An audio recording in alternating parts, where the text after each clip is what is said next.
Golden akasi Abi Nursultonga atvet qildi. Qirg'iz jangchisi Edil Esengulov o'zbek xalqiga murojaat qildi va qattiq gapirdi. Ramazan Temirovga jang berildi. Raqib top o'ntalikdan.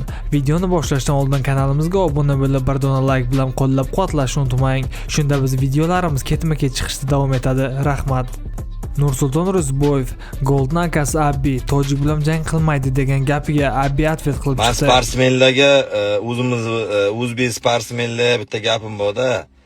Gaplaringiz bo'lsa, ismini aytinglar. Masalan, mediachi urushni bilmaydi deydi-ki, o'sha ismini aytib gapiringlar, ismini. Qaysining gaping bo'lsa, ismini ayt. Zdravый mujik bo'lsa, ismini aytiladi. Imini opsh qilib aytilmaydi. Opsh qilib gapirish u zdravый mujik ishi emas. Opsh qilib gapirish o'zi ne to. Ismini aytib kimgadir adovating bormi yo anoning bormi?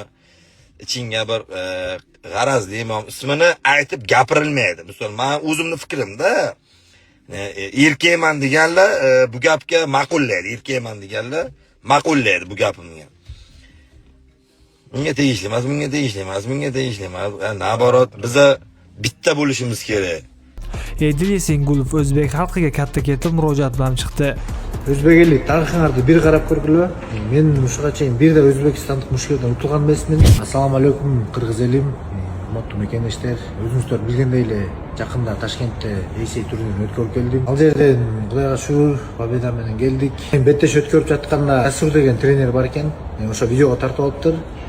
Buni Hatanbek degan bir yolg'iz o'zbek bor ekan, o'sha bo'lganda to'xtatib deb aytibdir. O'zbek ellik tarixingizga bir qarab ko'rgillar. Men o'shaga chayin bir de O'zbekistonlik mushkullardan utilgan emasman. Bundan narida uta olmaysiz. Sen Eyseyga kel deyin desem, sen Eyseyni urmaysan. Al жаққа келсең sen мешок болып қаласың. Eyseyде деген тоpu байттар өте конкуренция күшті. Мен дағы Eyseyден шыға албашымды сен білесің. Ошондуктан силер ошо видеону тарттыңар деп ойлойм. Ошол себептен Eyseyден сырткары грэпплинг, полный контакт күрөш өткөрөлү. Жасур байке айттыңызбы? Давай кылыңыз.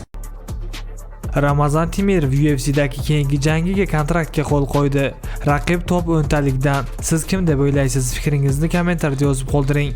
Chunki raqibni hali e'lon qilishgani yo'q.